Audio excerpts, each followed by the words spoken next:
It's time for Type 40, a Doctor Who podcast from the Spacebook for the Fandom Podcast Network. Here we monitor the matrix of all that's ever happened or ever will across the Whoniverse, on and off screen. And I am Dan Hadley, Birmingham's king of the geeks, designated driver of your free-speaking, big-thinking show. All those incarnations of the Time Lord over 6 decades now. Whenever, wherever and however you started your journey with whichever Doctor, you'll get something out of each and every trip with Type 40. And yes, here we go again. More musings on matters from across the Whoniverse. They can't get much past us, can they? Of course, when I say they, I mean all the links in the chain that bring our favourite TV show to the screen. Okay, it's hardly year on year. Not anymore, is it? Let's say now and again.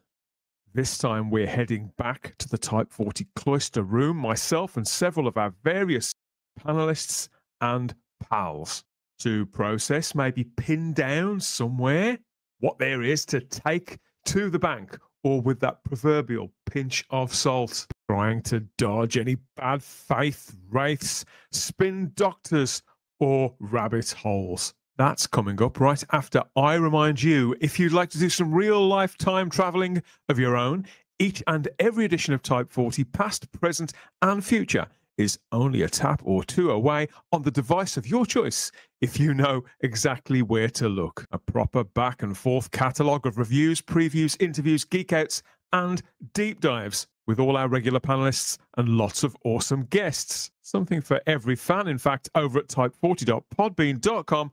More about that a little later, and we'll be making time, as ever, to cross the CVE and plug our sister and brother, cousins and other podcasts all across the fabulous Fandom Podcast Network too.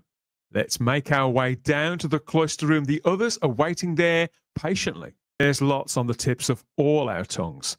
So how do the stewards of Doctor Who react, and what do they say when the going gets tough? Let's find out. And here, as ever, in the TARDIS cloister room, I'm joined by a round table of Type 40's best equipped. That's it. Check, everybody. Check your equipment. Yes, that's it. Yeah. Best equipped. Check your equipment. God, no.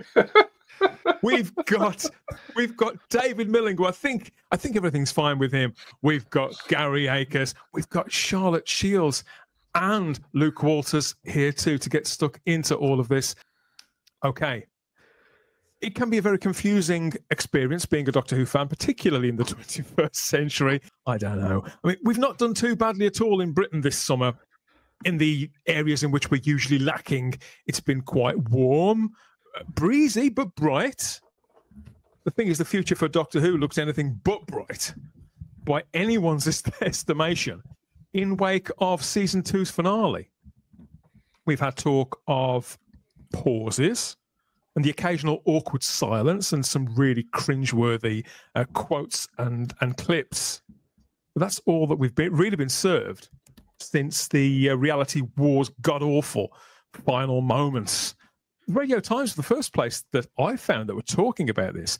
Really, they went with the headline, Doctor Who confirmed to continue on BBC with or without Disney, in those quote marks there. A bold claim, particularly in light of what's been out there in the news sphere lately. Various people saying so little and not appearing to know anything of what was going on. So what could possibly have changed? It all tracks back to the annual Edinburgh TV Festival at the Edinburgh International Conference Centre there in Edinburgh, as you would expect. So it's run between the 19th and the 22nd of August 2025 this year, and it's the 50th such event. It's largely for the industry itself, but as the media has sort of expanded, I suppose, and as pop culture has become more present at such events, this has made the radar of more commentators year on year. The Radio Times, obviously organs like that, mainstream organs, have been all over it, places like The Guardian and Broadcast. But now, when, of course, they bring up these populist shows, it's bound to make its way through to the individual fandoms. I suppose. So they've been joined this year by the BBC's Chief Content Officer, Kate Phillips. She's been in the post since around June. And initially, when she was put in place, there were concerns that she wasn't a friend to the show. Doctor Who hasn't many friends left, if truth be told, generally speaking, across the upper echelons of the BBC. But publicly, they say one thing. Privately, I suppose they say another. This is for the Whovians, she said. So, of course, people's ears prick up when they hear that, don't they? This one is for the Whovians. And she said, rest assured, Doctor Who is going nowhere. Disney has been a great partnership, and it continues with the war between the land and the sea next year. But going forward, with or without Disney, Doctor Who will still be on the BBC. There's not a great deal of fat on that. So I appreciate its lack of wishy-washiness. It's very direct. And obviously Kate Phillips is fairly high enough up to know. These are the exact matters that we've been speculating on for quite some time, aren't they, Charlotte? And somebody had to say something at some point. I think a lot of us were focused on events like New York Comic Con. I forget about these corporate dues and the fact that they get coverage now. So had you seen this, and how surprised or not were you? Well, like you, I forgot about the TV festival even happening, because usually in years gone past, it's been very insular. It's been very just the people who make shows and who are part of the industry go and they talk between themselves. Like you said, there's been more press there lately. And if there's somebody of importance, they do get asked questions. And I think with her being there, she probably knew if she didn't say anything, it would have been put to her at some point about Doctor Who. Because like you said, Russell and Bad Wolf themselves have never given any sort of commitments when it comes to it definitely coming back. It's definitely safe sort of vibe. They've fallen short. They've fallen short, I think, Charlotte, of saying it's none of your business. Don't ask us. But it's been quite clear that they don't really want to talk about it. Yeah, there's sort of been, you can see, I've seen like this building frustration almost with Russell whenever he's asked about it. This sort of, like I said, don't talk to me sort of vibe. So when I did start to look into this, I was like, oh, so the BBC has commented, like, that's quite important, that's quite telling, that somebody high up at the BBC has mentioned Doctor Who. And for me, though, this is a statement which is sort of, we already knew. That's how I take this, that the BBC was never going to completely drop Doctor Who. It's too much of, when it's working correctly, like a valuable brand for them, it's too much of a money spinner when it is sort of working. And it's very different that we're not in the 80s when it's very clear, like if you look at how the BBC were talking in the 80s about Who, that there was no love there, that they really didn't want it to carry on, that they saw it as an embarrassment almost. And you don't get that vibe now. So I think this is just the BBC being a bit more clear, like you said, to be honest, to sort of reassure and to say, we're not completely canning Who. We're not going to sort of put it out and forget about it. But if you look at that statement, she's not given us a time. She's not given us any dates. She's not given us any real details, because I don't think they can right now. I think the difference, Charlotte, between the BBC now as it was then, and you're quite right to point at that specifically to the 80s, because the show was being exploited very effectively commercially around that time, but they didn't let that fact get in the way of making those sort of domestic decisions in a very short-sighted way. They would throw the baby out with the bathwater. They would make very finite claims and firm statements, and they would shut doors very unreservedly. That's not what's happening at all now, is it? No, I think they knew that in the form it was with Russell, that it couldn't carry on. there wasn't enough audience. I think also there probably wasn't enough merchandise being shifted and money in that sense. The commercial aspect of Doctor Who wasn't working, is my feeling. I know we've not got any figures to officially show that. So they knew it had to stop. That's why that's why Russell said pause. But the thing is, now I think they know it needs to stop, but we need to rework this. We need to come at this again in a different way. Really sort of think. We've just had a relaunch which failed. We've just had an era which was meant to be this big saving sort of Doctor Who's back era, and it's failed. So you have to rethink then.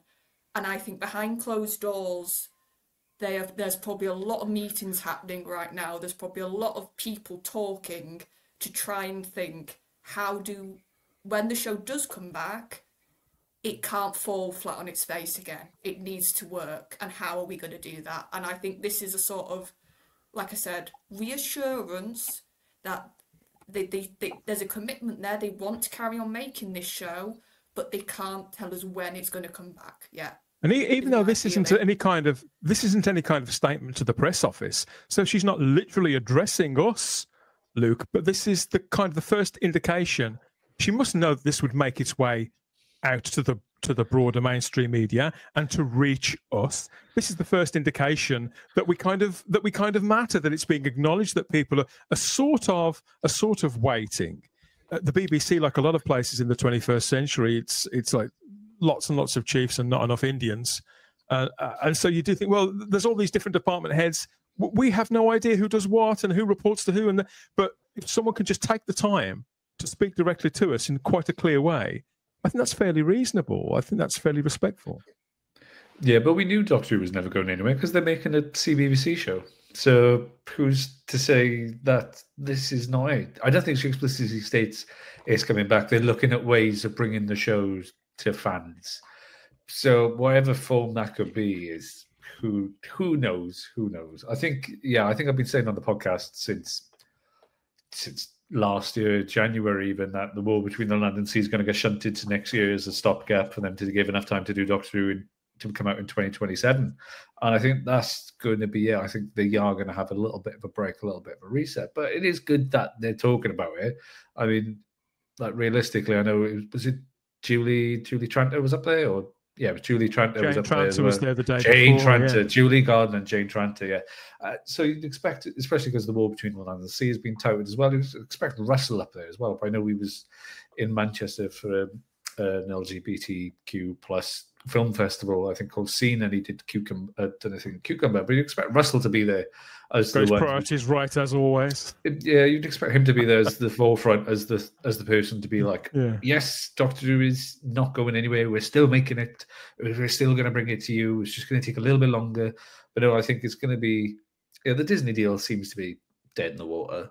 It seems to be, from what I've heard, it seems to be dead. Reading between the lines, this does seem to be the people who are able to speak gently walking us very tight there. line, yeah. Now you've just said that, my attention is drawn to the fact that it states, or Kate stated, Doctor Who will still be on the BBC, not Doctor Who will return to BBC One, or even Doctor Who will return to the iPlayer. Just Doctor Who will still be on the BBC, Gary. This is an interesting statement because of the explicit things that are said, the things that you can read between the lines, and the fact that she seems to be focused on settling a question that's not really on anybody's minds. Nobody is really on pins and needles about, as Luke said, will Doctor Who be on the BBC? Everybody wants to know, did you finally kick Russell to the door, and are you going to make the show the way it should be and not in the way that's led to the unmitigated disaster of the last couple of years? That's what people want to know, not so much the fact of where it's going to be, because like Luke said, of course, it's still a moneymaker. Of course, it's going to be on the BBC. I mean, we do have the explicit admission that the spinoff is going to be next year, which I guess makes a certain sense. There's no way they're going to drop it during the holiday season. So they'll probably kick it to some off time, low risk thing like February or March or something. And I think you can pretty much guarantee this, that Disney's gone, because if they were still in active negotiation with Disney, there's no way that she would get up and say, we're going to do it with or without you. No way she would do that. So I think you can admit from this that Disney is no longer a player in this for her to speak like she does in this statement. I also think that it's pretty clear that when she says Doctor Who will still be on the BBC, that means they're not going to offload the back catalog to anybody who might be interested, like Netflix or Apple or whatever, which I'm sure is a negotiating point. There was never any indication. Right. There was never any indication that would happen, certainly domestically. Exactly. So I think that might be kind of what she's indicating too, that, Doctor Who's home in whatever shape or form it takes will still be on the BBC. It won't be on, Netflix will never be the new home of the show, or Apple or whatever. I think that's kind of what that reassurance is about. But I think this is, as you said a few weeks ago, Dan, they don't come out and make definitive negative statements. Like, they don't come out and go, Disney's gone. They don't do that. I think from this, though, it's pretty clear that they are. That's what PR is. Yeah. That's very much a staple of 101 of PR. Don't make closed statements that you may have to walk back at some point in the future. David, how Gary's just been speaking there reminds me of something Russell T Davies said quite a long time ago now, a year, if not longer ago, where he got into a spot of bother as well. So he had said publicly that whatever happens with Doctor Who in the near future, he said, we're ready. We're ready with different plans. It could go this way, it could go that way. That's our job, to be ready. We'll find out, and I'm dying to find out. But he said that there are versions of Doctor Who that he had sort of in his top drawer, if you like, that could go anywhere to any budget.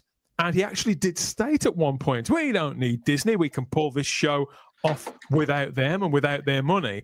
And according to sources who spoke to Type 40 back then, there were words had behind closed doors about that, and BBC Studios were not happy with Russell T Davies saying that publicly, even though, whether that's true or not, even if that was what he thinks or not.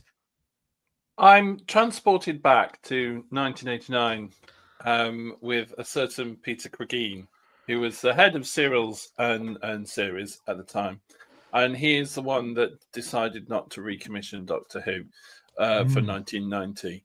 And it's, no, we haven't cancelled Doctor Who. It's an important part of the BBC and blah, blah, blah. And they used to put out what I call holding statements, which basically say something, but when you drill down into the detail of it, they actually say nothing at all. And basically that's saying, Doctor Who's going to be at the BBC.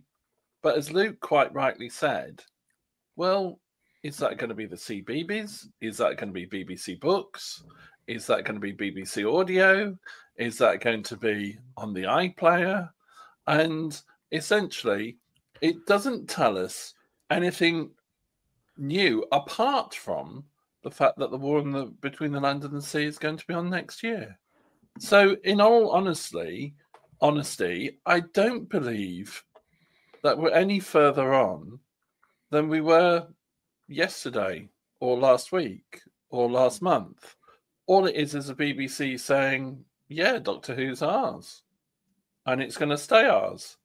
It doesn't say, and we're going to start pre-production next month. There's no time frames, is there, next... David? No, absolutely. The horrendous amount of distrust. I'm not criticizing people for the distrust because we've all experienced this before. And we always used to hunt for the tabloids whereby, David Burton is the Doctor. I mean, David Burton is the Doctor. I mean, that's the best one.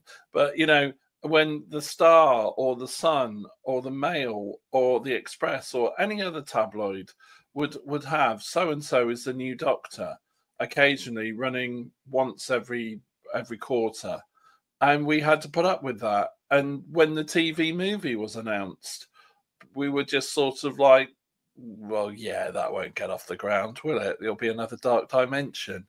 And then it did get off the ground. And then afterwards, it was another holding statement saying that BBC is committed to Doctor Who. Yeah. And, you know, for me, it doesn't really tell me anything. And if I was to be a little bit tad cynical and to deploy that in a humorous way, I'd say, you know, rest assured, Doctor Who is going nowhere. Well, we know that it's going nowhere soon. So you know that actually can mean it's a double entendre in a way. It can mean that it's you know, it's staying put at the BBC, or it's absolutely nothing's happening. But when it does, you'll see it on BBC, a BBC channel. Yeah, you know. So it's the old term of kicking the can down the road, and that's how I feel about it. It's nice that you could say about it. You could say that the clue is in the name. It's called the Edinburgh TV Festival. If she didn't mean bring it back to television, coming directly to television, then she wouldn't be at the Edinburgh TV Festival. They do have specific events and expos that are more connected with sort of broader marketing and brands IP. There's the D23 thing that Disney do, as well as several things that the BBC are involved with at places like Olympia and all that kind of thing in the average year. But this being the BBC and the left hand still never really knowing what the right hand is doing very publicly, you can't rule anything out. You can't rule any cock up out. You certainly can't assume anything.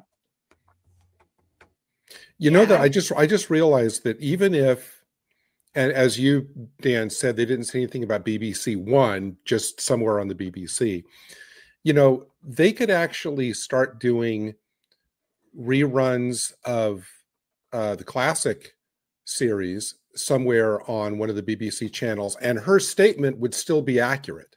Correct. Doctor Who will still be on the BBC. Doctor Who's going nowhere. The fact, I mean, you know, if you parse it out, you know, that's still correct. But it's interesting that she doesn't say, you know, new stories, new worlds, whatever. She's not talking about that. She just says the show will still be on the BBC. Well, yeah, and I've noticed, I think it was a couple of months ago when there was other executives at some event and they got asked about Doctor Who, and they made a point to not commit to a series 3, to not commit to a Christmas special, to not commit to Russell still being the showrunner. What they did talk about was the brand of Doctor Who. And I feel like right now the BBC is really focusing on Doctor Who is this sort of machine, in the sense of you have the main show and then you have books, you have DVDs, you have this, you have that. So they can still have the brand going. They can still have output with that title of Doctor Who. It doesn't have to be the main TV show as well. She's saying that Doctor Who's not going anywhere. It can be animations. There's so many sort of avenues right now that they can explore that is still part of Doctor Who. Absolutely. It doesn't need to be a Billy Piper series, or it doesn't need to be whoever's after Billy. Do you know? Because our show now has got this sort of how big it is almost. It's not just a TV show. It's this idea of they can keep stuff going and they don't have to commit to like the next televised adventures of the Doctor. Isn't it interesting that they've already put out a trailer for the spinoff that said coming soon?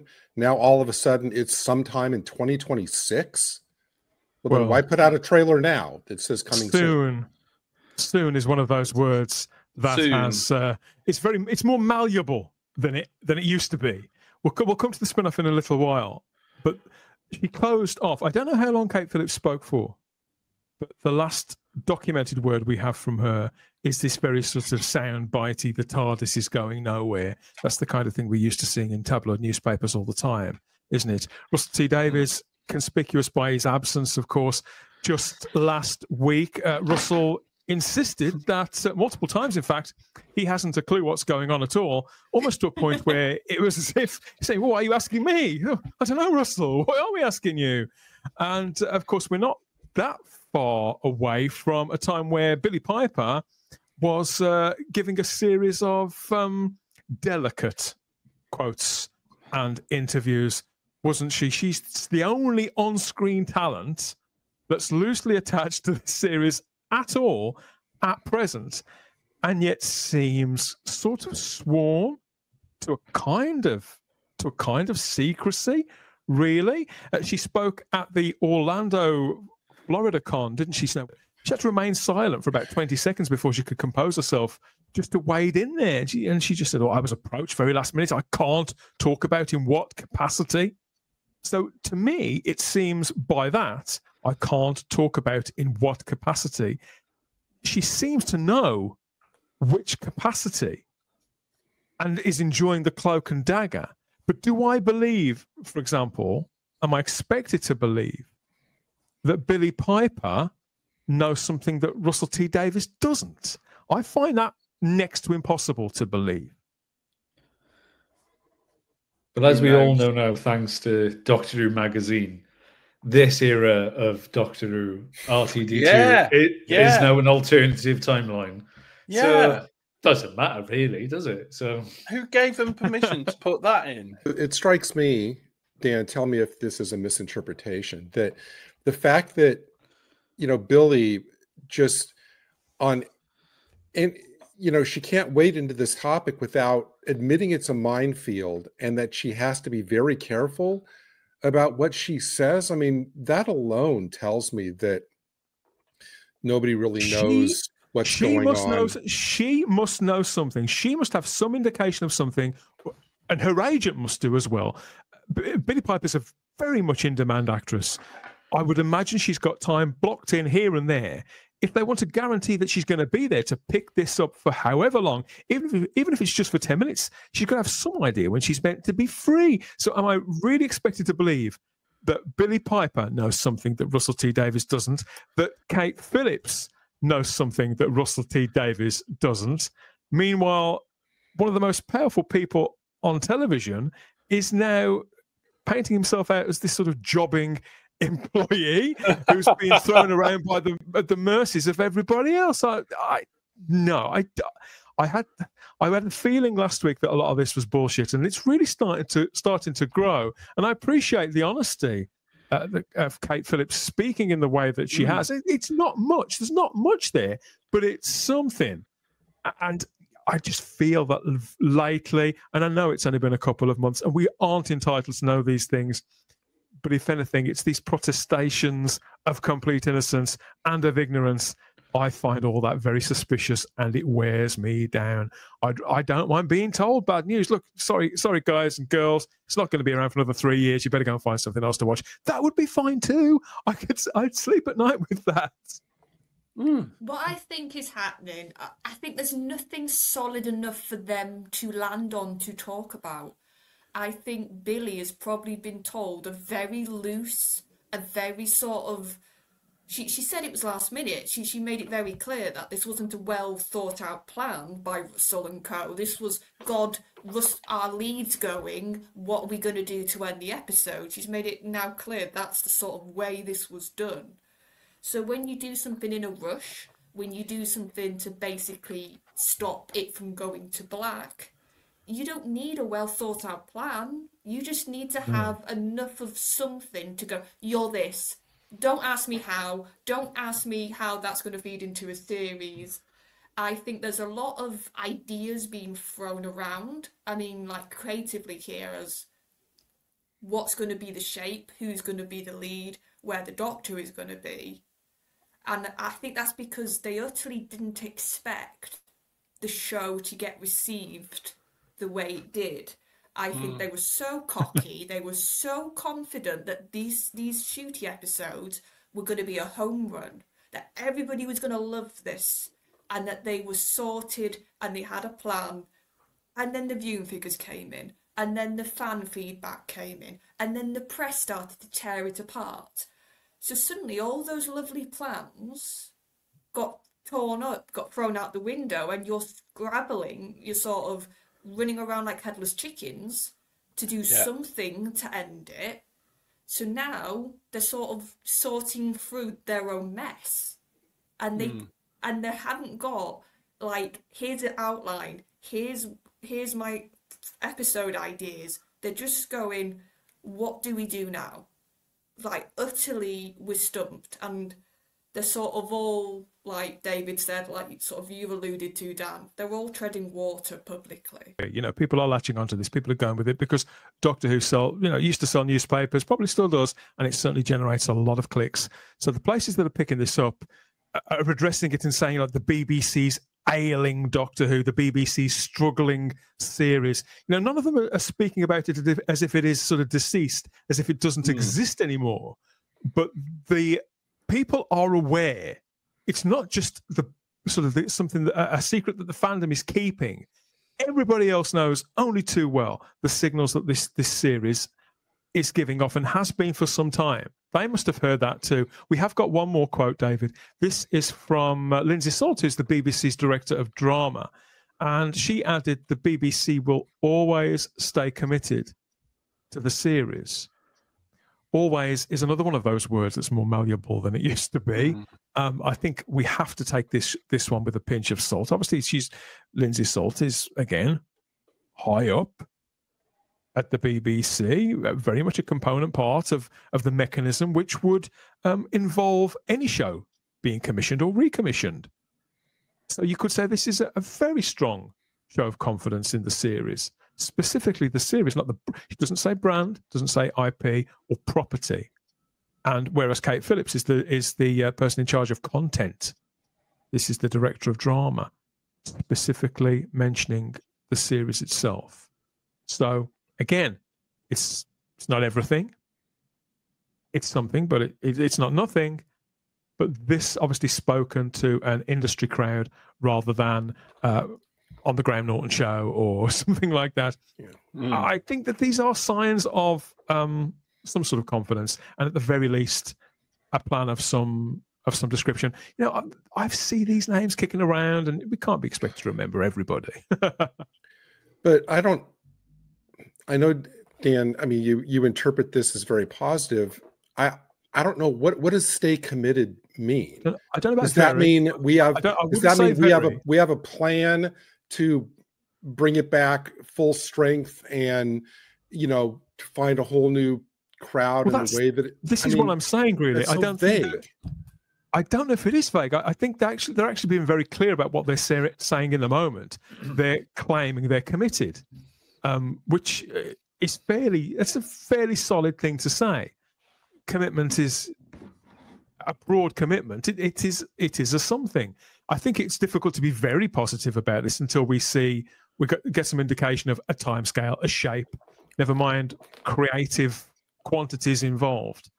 But I'd say this is at least a positive sign that they don't intend on jettisoning the show at any point in the short term or the long term. Whether they have any more idea how they're going to do that than we do. Sure. So the Edinburgh TV Festival has been going on for a few days already, and there was, of course, this guy. This should be a strong indicator that the Edinburgh TV Festival is going somewhat down market when this guy is involved. So Rylan Clark was there talking to Russell Tovey, one of the leads of the war between the land and the sea. And they got onto the subject of Doctor Who, where Rylan said he declared, save Doctor Who, make sure it comes back because it's a British institution. We can't not have Doctor Who. I've been the biggest fan of Doctor Who personally since the reboot back with Christopher Eccleston, and I've loved every single episode. So surely, if Rylan Clark says Doctor Who has to come back, then that's it. It's a done deal, isn't it? This man is completely oblivious to the fact that he was part of the problem in the first place. So But you see what I'm saying? This is kind of becoming where the populist side meets the TV industry. I thought, well, could Kate Phillips have heard Ryland say this? Or was this actually planned? So on day 2, you say that, then I come out on day 3 and I say this, round of applause, this gets us into the papers. So this got people's attention. Kate Phillips' quote kind of delivers on that. Is it really cynical to think this might have all been planned? Probably. My question to Ryland Clark would be, Ryland, after he says this, I would raise my hand. If I get called on, I would say, Ryland, you've loved every single episode. I would say, Ryland, describe or name any 5 episodes since Christopher Eccleston that you remember watching. I doubt he'd be able to do it. Yeah, I mean, I think he could. If you watch him on Unleashed, sorry, I fundamentally disagree with every single one of you on this point. I'm so sorry.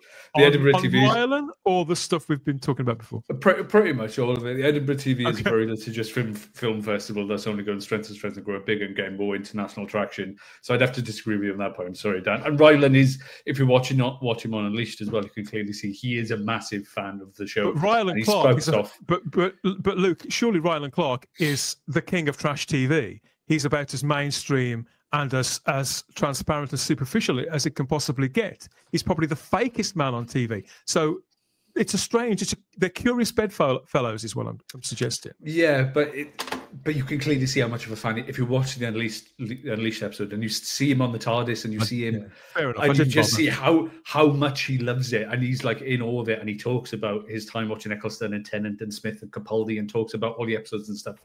And he's like, I just love to be. And I was just like, yeah, this guy is clearly a fan. And I know he was on the episode. Yeah. I know the episode. Yeah, but I think he. Yeah. I didn't watch that Unleashed, partly because he was on it. I do see what you're saying, and people watch this show in all sorts of different ways. So to me, that's the least important aspect of it, his credentials as a fan. But it's more, again, the involvement of people like him, the Ryland Clarks, or activists too. It's either activists talking about it and using it to drive home whatever they need to, or to demand something of it, or it's characters like Ryland insisting they're massive fans and always have been, and getting some sort of inside track on it, or people listening to them, or actively courting their opinion. And I just find that very, very strange when there's people like Mark Gatiss who are genuine fans, who have something to say for themselves, who can speak properly and authentically, and so to have Ryland Clark talking about it, does that make me sound like a snob? I don't know. I just can't stand that man. And so the fact that he's everywhere, he's even one of the only people who's permitted to speak about this, I find it grating, is what I'm saying. I don't doubt that he likes the show. Yeah. No, and I think if he wasn't in conversation with Russell Tovey, then we wouldn't have heard this. But I think because he's in that conversation, he's in the realm, he sat down with him. But Mark Gatiss can come out because he has that legacy with the show, that he can come out and be seen as a voice of it. If Ryland Clark is not going to say this in an interview down the road on This Morning and stuff. So I think if you take him out of that context, you wouldn't hear from it. But because he's saying it, they sat with Russell Tovey. I think there's a middle ground somewhere between someone like Ryland Clark and someone like Mark Gatiss, between the sort of the chin stroking highbrow, I've seen every episode, knows them inside out, and the sort of big fake smile, big fake eyes, fake accent, sort of ha ha ha. Yeah, I think there's a middle ground somewhere, and I think I just think it gives off the wrong kind of aroma. It's inauthentic, and I think that what Doctor Who really needs, I think what a lot of these sort of populist brands need now is more authenticity than ever. Really, I think when there's so much noise and so much mistrust, I think it's that Dan is actually kind of what I was trying to say before, because it seems to me that, and maybe they can't say anything yet, but it just seems to me that if they are so firmly committed as, you know, to bringing it back and restoring it to its luster and the strength that it had before, that they wouldn't have to be so kind of, oh, we support it, it'll be on the BBC, that it wouldn't be like that vague. It would be something, I'm not saying, oh, here's the day and time it's going to come back, but it would be more along the lines of, we've seen, when the show is most successful with the viewing public and the fans, and when it was not as successful, and we're determined to take all that into account and restore it. Something like that, that's like a little bit more of that they're taking it seriously, that they're bound and determined to bring it back in the best possible sense. This just seems, like I said, too vague to me still. I think it's a shame to use the war between the land and the sea now as some sort of doorstop. Yes, yes, totally. I totally agree with that. Because whilst I wouldn't say that I've been counting the days and I can't wait to find out when this is on, as I've mentioned before, this is the kind of show that I would usually watch. So even if it wasn't tied to Doctor Who, I'd be down for this. So I just think it's a pity. I mean, they've started filming this nearly a year ago now. This was in Porth Call. So by the time this makes its way to the screen, which we know is a minimum now of 4.5 months away, that's a minimum. That's quite a gap. That's quite a gap. I just think it's unfortunate, and obviously it won't diminish the actual show in any way. Maybe it'll give them a chance to make it even better, make it look even slicker, make it tighter. I don't know how far they off before they lock things like that, Luke. I'm not as in the know with all of that. And obviously they'll show us more trailers, they'll show us more clips, and it'll give the cast more time to talk it up, and maybe Russell and Pete McTighe can find the time to promote it if it pries Russell away from whichever sort of drag night he's at. He's got the time. So yeah, I'm keen to see more. And the fact that it has been pushed back to next year, that this is the first complete acknowledgement we've had of that, isn't it, from Kate Phillips? I think that's a shame in one respect, but I think it was you that mentioned last time, Luke, that sort of having it away from all the noise, all the ambiguity, and this sense of this aftertaste that last season had can only help it. Absence does make the heart grow fonder, and they can decide where they're going to pitch it. Yeah, because the way Russell's talking online, it sounds like it's done and dusted and locked by the way it sounds. The way it's posted on Instagram, he's like, yeah, after we've watched it and you think a show is great, and then you see the color grade and the music and all this stuff in, and it's like, oh wow. So it's like, well, there's a version then with everything there. So it sounds like it's picture locked and done and dusted and just sat on the shelf somewhere. But I think I mentioned last time, like War of the Worlds, that took 18 months, nearly 2 years to come out from the BBC. That took a long time, and they showed a trailer for that like Christmas 2020, 2018 or 2017, and then it didn't come out till like a long time afterwards. So yeah, I think it just makes you think though, like if obviously this is included in the Disney order of, what was it, 26 odd episodes, whatever, why didn't they just bank another series in? No, just bank another series in. Like they could have literally done Doctor Who series 3, did it as did like a 5-parter, like a Flux type serial, and have like Shooty going up against the Daleks then, and you would have tied him up for the 3 years, could have given him a proper arc or whatever, and then just got rid of it. So because it doesn't feel earned, the spin-off, to me. It just feels a bit like, oh, this is step 1 in the Whoniverse, which is never really going to take off now. So it's like, well, why not just pivot it? Like, because at the time, you're quite right. Yeah, it won't make sense to the broader audience, because usually if a show is mega successful, then there's a spin-off. Buffy the Vampire Slayer, a massive success, short period of time. Yeah. We need more of this. We need another hour. Create Angel. This has been the same pattern over and over again. So to the general public, why would you spin off a show that isn't doing very well? That needs to. It won't make a great deal of sense. So that's why I've always believed that they would actually play it down to certainly the domestic audience. I'm not sure how Disney Plus would go with that. This quote, this series of small quotes that we've had from the Edinburgh TV Festival do seem to be walking us to the place where it's admitted we'll have confirmation of Disney's exit. It seems to be a formality, but enough about about exits and disconnects.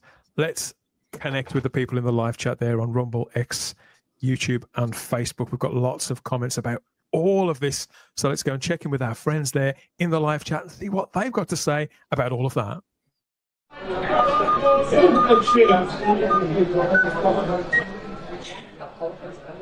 You're watching Type 40. Stupid tune anyway.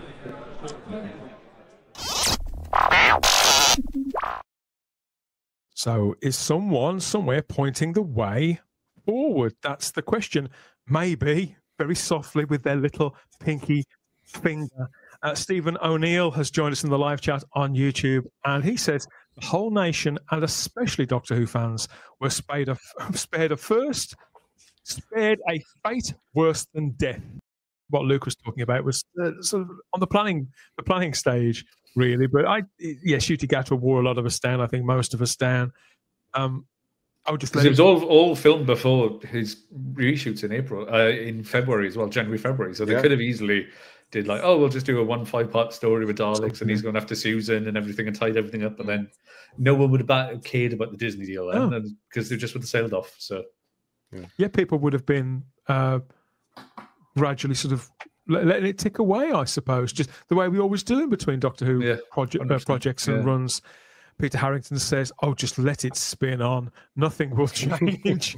I can see why people feel that way. Yeah, me too. Nothing will Absolutely. change. The problem is this spin-off now feels like it's just being used to waste time. It utterly feels like it's just been put out so they can go, look, you've got something to watch next year. And it's like, that's the worst way you can try and sort of get people hyped for a show. If it just feels like, we'll just put it out because we need some content. Padding. It is absolute schedule. Yeah, it's padding. Padding beyond. You can't. You wouldn't meet a more dedicated Doctor Who fan than Stephen Braddock. No. And he suggests the longer the gap between Who ending and this, there will be less interest when it's shown. I think that's true from within our community. It's totally different to the mainstream audience. To them, each Doctor Who season has probably just come around in quite a reasonable period of time. They probably haven't even noticed the gap there. And push it back to 2040, suggests Peter. So some people are really down, really down on this. What else is here? Let's work our way back to the live chat. It's going to be dreadful. We all know it, says Matthew Pounder. Oh, come on. We don't. I mean, we can't possibly know that. I mean, it does. No. It looks like a quality production. It's a different animal to Doctor Who itself, and so I reserve judgment. I mean, on past experience, it's quite likely that Pete McTighe and Russell T Davies writing together will not be able to resist directly addressing us and maybe saying something beyond the pale, but I don't know. I think it's a different prospect looking to this. Benign Crinoid is watching over on YouTube and asks, surely Rylan has seen Proper Who. Didn't he get the inspiration for his teeth from the Stones of Blood? I'm not sure what that means. He's got turkey teeth, haven't he? So. Rob Alexander's clearly a Rylan fan. He says Rylan's latest gimmick is his glasses. Count Scorleone is trying to recast the next Doctor right now, pushing for Philip Schofield in from the TV wilderness. I think we could be waiting a long time for that. But thanks for the suggestion. Anyway, Count. And more comments. Rylan hasn't got many fans in the live chat. I say these populist TV figures, some of them I'm absolutely fine with. They are who they are, can take them or leave them. But there is something about that man that makes my skin crawl. He's never spoken of any Doctor Who in any talk before. Well, clearly he has. I mean, I hadn't heard him either, but I didn't watch Unleashed, and Luke did, so it's evident that he demonstrated his credentials on that show. I'm not going to argue with that. Maybe he grew up with it in some respect. Rylan is irrelevant, says Garbage. That's the problem. He isn't. He isn't. He's on everything, so he is relevant. I mean, he's irrelevant as regards. I think I know what you mean, garbage. In that his wishes, his tastes are broadly irrelevant because he's in that respect, as he's saying there, he's just one of us. He's just a fan like us. So his view is of no greater relevance than ours. He is the male equivalent of Claire Balding everywhere.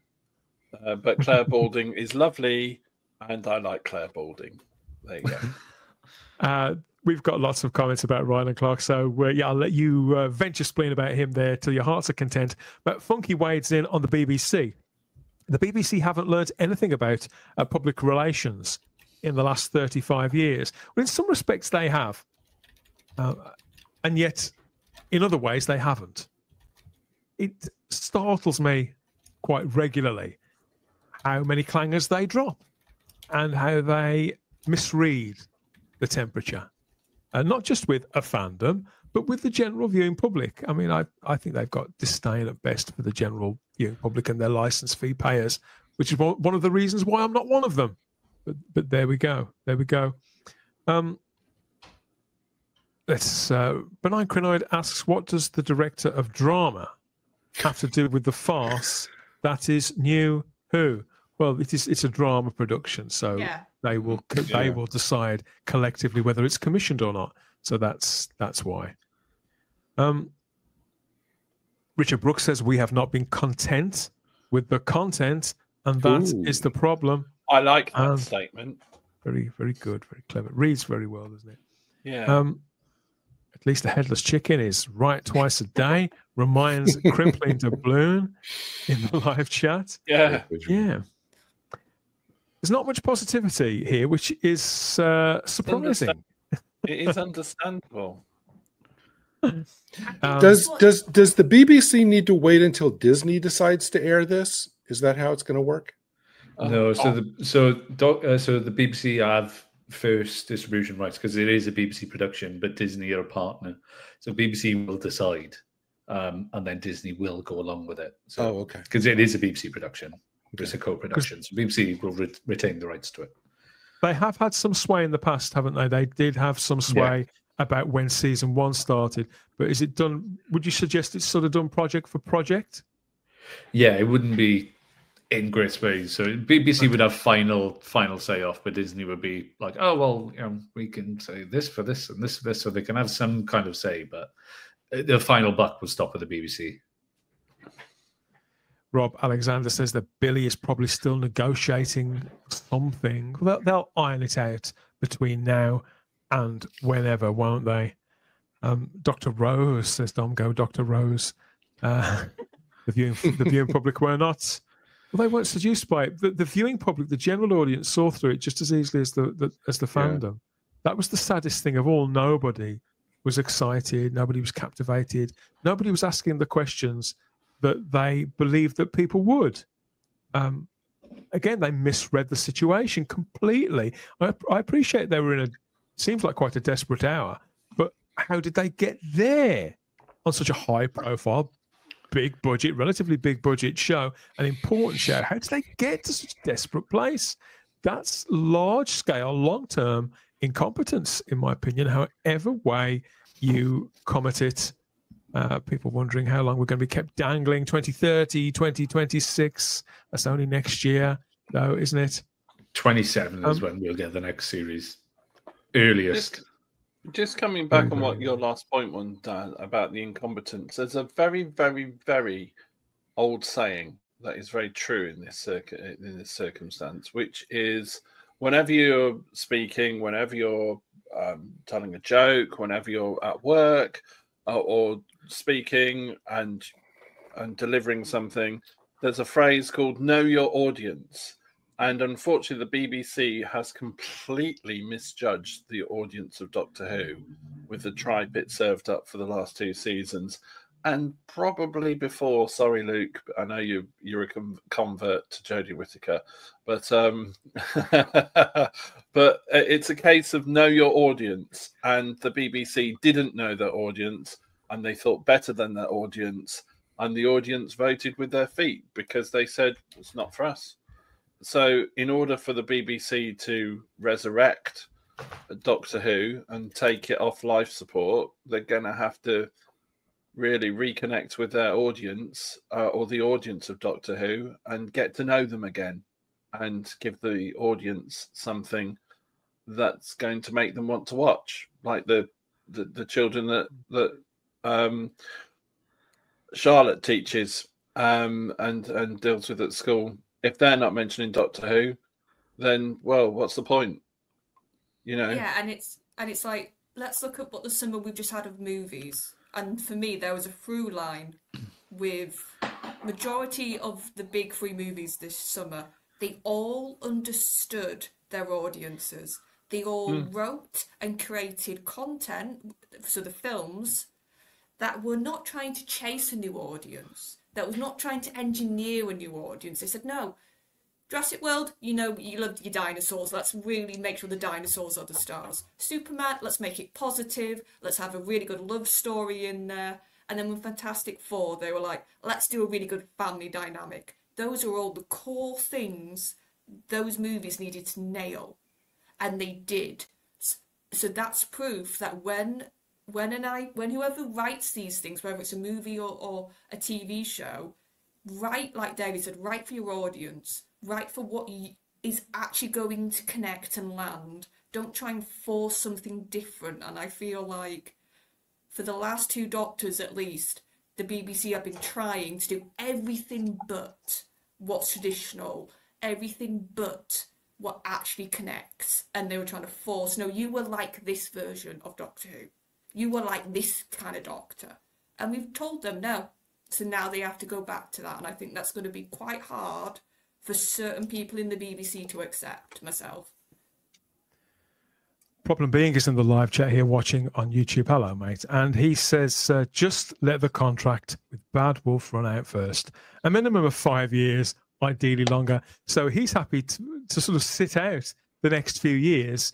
And again, a great many people do feel this way. Simon Horton feels the same way, that the series does need a long time away from not just television, but from production as well, for everybody involved to go off and do something else, really, and for others to get involved, for a culture to change within the BBC, and for new connections to be made with ideally a new generation of creatives, of program makers, directors, writers, producers. I think that's the place that we should be at. But I'd like to get there organically, rather than this sort of big sort of steel curtain coming down and a long dark period of nothing. I know it's not the 1970s anymore, but I like the way that one era kind of evolved. And it just seemed to be so natural. One era evolves into another, leads into another. I think the Tennant era and the Smith era had that too. In many ways, they were so different, and yet one seemed to birth another very naturally. I don't understand why they can't do that now. I don't understand why it's always got to be this sort of boom that the steel curtain comes down, and that's that. In more positive news, B&M are releasing the Special Weapons Dalek. Oh, cool. Says Rob Alexander. So there is some good news there in the live chat. Thank you, Rob. I hadn't seen that news. It needs to be missed again, says Rob. Yeah. Domgo says the only way you'll get anyone watching Doctor Who in the UK by now is making it a reality cooking show. Greg Wallace as a Doctor. Yeah. We've all got our ideas about the version of Doctor Who that we would watch, that we would enjoy, that would fit with our lifestyle and the people in our lives right now. I think that everybody would probably give you a different answer about that. In all truth, the general public do want this show on, but in a recognizable form. They want to feel the way they used to feel, and more to the point, they want to see the looks of intrigue and fear with a small f on their own children's faces when it gets to the point that they're raising a family, and the legacy can continue. There's no reason why it couldn't have happened in 2023 into 2024. Many of the ducks were lined up it just didn't happen, did it? Down to a number of factors, but it's largely down to incompetence. For the very first time, out and out blanket incompetence, when there was so much goodwill that had been regenerated from within the general British viewing public. I do appreciate the fact that Kate Phillips has said this and that it's out there for us to see as well. This isn't a secret in one of those darkened rooms that Russell T Davies isn't allowed into anymore. So to recap, Kate says, any Whovians out there, that's you, me, that's us. Any Whovians out there, rest assured, Doctor Who is going nowhere. Disney has been a great partnership, and it will continue with the War Between the Land and the Sea next year. But going forward, with or without Disney, Doctor Who will still be at the BBC. That's as much as we're getting for now. I believe that whilst Kate here isn't really giving us anything that she doesn't want to give us before she wants to give it to us, and about whether a decision has been made, I feel this bears all the hallmarks of a story that's gradually being rolled out, and the confirmation of Disney's exit is a formality. They're going to string this out for as long as possible because then it's a bit more palatable for everybody involved, isn't it? And again, that's absolutely fine. Things will be thrashed out, and contracts will be inked, I suppose, and hopefully coming out of that somewhere will be a watchable version of Doctor Who to take over from where we last saw it. Further news, obviously, when we hear it, there's no official release date set for the War Between the Land and the Sea either. I expect that will make quite a racket when that does get out. We'll all hear it, won't we? And as for Doctor Who itself, it will evidently return in whatever form. We're all Doctor Who fans here. We've all got our lines in the sand, and maybe they've already been crossed. I don't know. But if the series has meant anything to any of us, obviously we never completely give up hope, do we?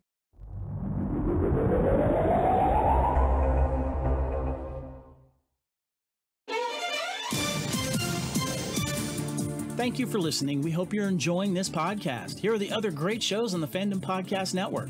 Culture Clash, where we discuss the latest in entertainment and pop culture. Blooded Kings, our show covering the entire Highlander universe. Couch Potato Theater, we celebrate our favorite movies.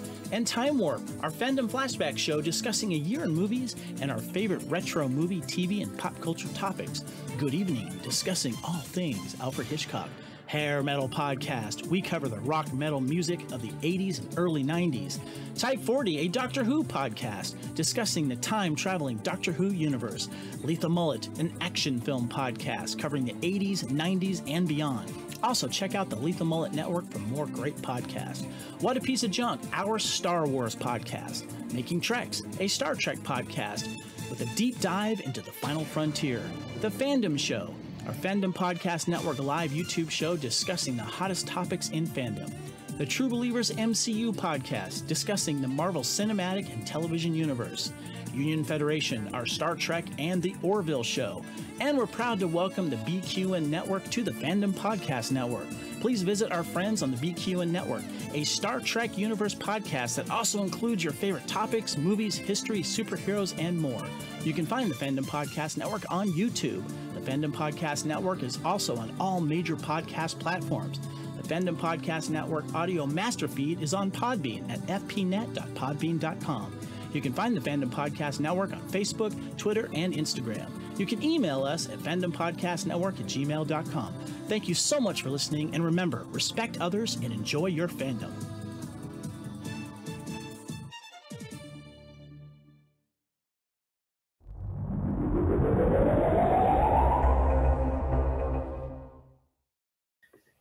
And you can treat yourself or treat your other selves to a little something from a selection of merchandise over at the Fandom Podcast Network's TeePublic Store.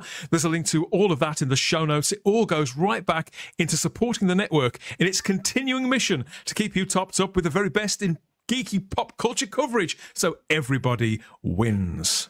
Okay, don't wail. We'll be back in the cloister room again to debate and discuss more strange matters, I don't doubt, soon enough. So make sure you keep following wherever it was you found this.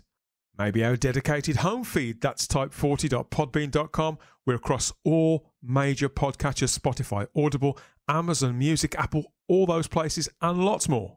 See us as well as hear us on our YouTube and Rumble channels with enhanced video editions of every show. And there's exclusive extra videos and live streams too. Not forgetting our mothership, the Fandom Podcast Network's master feed. Please consider a trip sideways in time there for more quality, practically daily shows from the FPN. Make contact through our social medias. Have your say on all of this and that. Instagram and X at Type40 Doctor Who. Email us, type40doctorwho@outlook.com. And there's still the Type40 Facebook group too. Of course there is. Thousands of other Doctor Who fans from all over the world, maybe a few other worlds too. Rants and raves, discussions and debates, issues of the moment or the ongoing storms. It's all on the wall there at the Type40 Facebook group. Get stuck in with fellow fans and companions.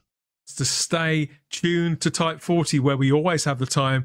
If you have the space, we'll see you next time. Bye-bye.